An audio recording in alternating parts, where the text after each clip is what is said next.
YouTube, what's going on here? It's JT, back with another video.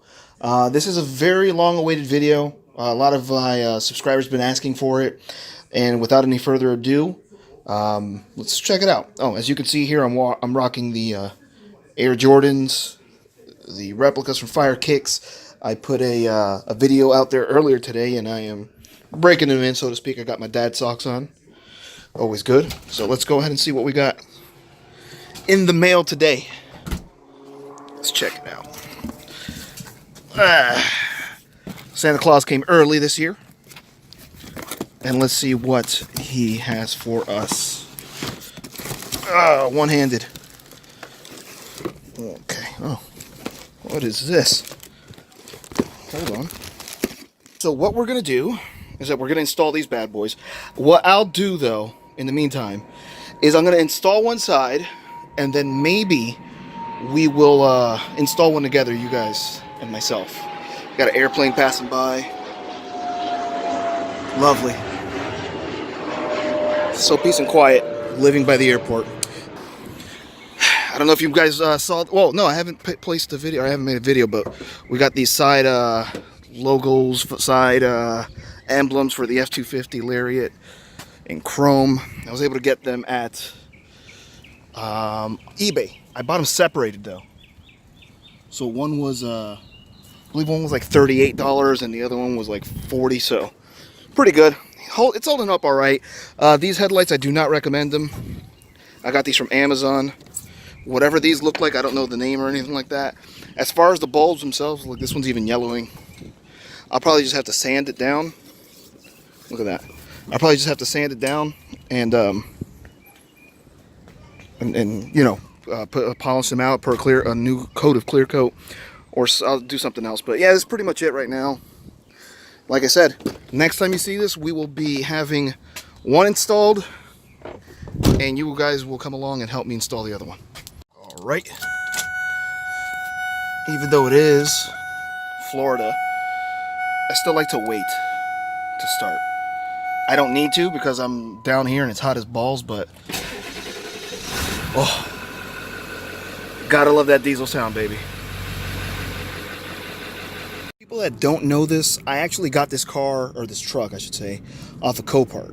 I got it at the salvage, not Savage. I got it at the salvage auction, and when you do that, you get a car that's owned by somebody else, blah, blah, blah. I kind of lucked out with this car. It was pretty cool, or with this truck.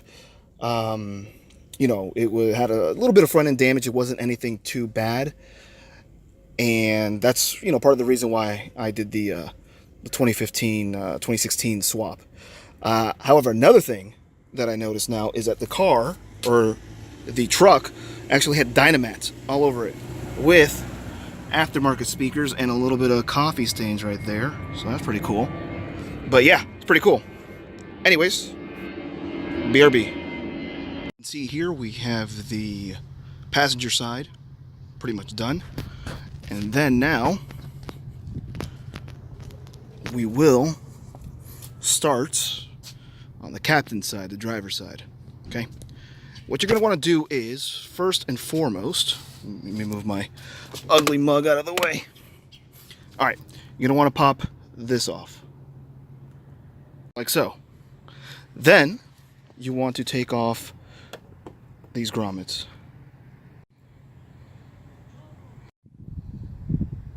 In my particular case, this is Dynamat.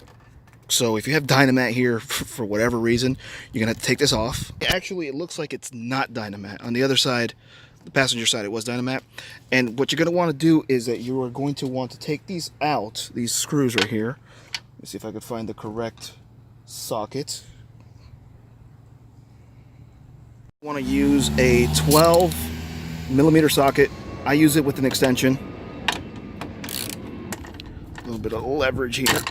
One-handed is the best way to do this.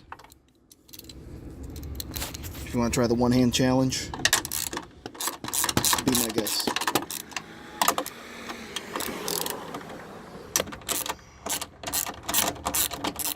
Alright, so take those bolts out. That the bolts are taken out, what you're going to want to do is you're going to want to be careful because this thing is completely loose. I would recommend leaving one bolt in here to hold it in place so it doesn't fall, scratch your car, yada yada yada. Truck, keep saying car, I don't know why. At any rate, next what you're going to want to do is remove this wonderful door panel. Okay, so let's get on doing that. First, you want to remove this instrument cluster, and you just pry it open. Once you pry that open, you can either use a screwdriver, or if you're a hard head like me, you can try and remove it with the screwdriver, because that's what I'm going to have to use. So what you're going to want to do is these little tabs right here, push down like that. The next, what you're going to want to do is this bolt right here, you're going to want to remove it with, let me just double check, yes, a 9 3/8 socket, like so. Now we'll move down here to the reflective slash dome light, reflector slash dome light. You're going to want a screwdriver, flathead preferably, or your trusty butter knife if you're a real mechanic. And you're going to want to remove that with, I believe it's the same, it is. Next, you're going to want to remove your dome light bulb. Tuck that in away over there so it doesn't get caught up. Then, next, what I do, I push this down, and you're going to want to pop the door. Now, it has some hooks in each way, or each point. I want to say each main point. I think there's one here, one there, one down there, one over here maybe, and one down there. I want to say, again, it's not 100%, but along those lines, but they're facing down, so like that they clamp on. So what you're going to want to do is kind of shimmy it up, pull it up, and then it'll come off. So grab it, and you're left with this. And as I was mentioning, those are the little hooks that are around there. So yeah, I was pretty close. You have one there on basically wherever you see these things. So 1, 2, 3, 4, 5, 6, 7, 8, 9. Doesn't really matter, but just so you know as a reference, again, you just lift up and it comes off easily. You're going to want to remove this speaker, these bolts. I don't know, it's going to be different, so I don't know what socket you're going to use. It might be different.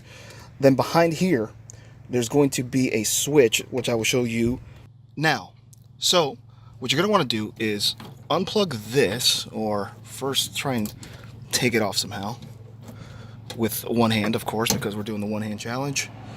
And then pull this there. Okay, now what you're going to receive if you have this, again, this truck is a 1999 Super Duty, so some might have this wire harness, some may not. This one, you will need the wire harness.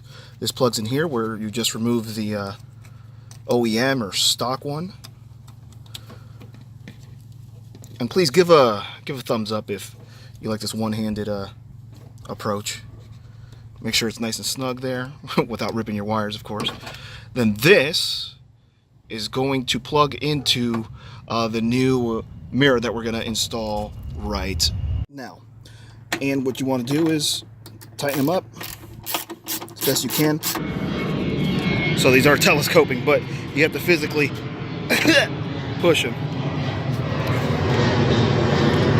That's the crack right there. I mean, it doesn't really bother me.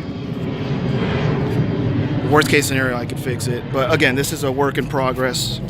And you can see the other mirror there for reference. What do you guys think? What I'm gonna do is that I'm gonna give an updated video again. It's gonna come closer than this, I promise. I know this one took a long time. This is what it is so far. As far as the lip, I'm definitely gonna paint it. I've gotten sick and tired of it, so we're gonna paint that, and we're gonna repaint the whole truck. I'm gonna do it myself, DIY. So that's gonna be on a later video. For now, this is just a video showing the mirrors and how to install them and all that stuff. and the next video is going to be a quick walkthrough and our future plans for Clifford. So thanks for watching, and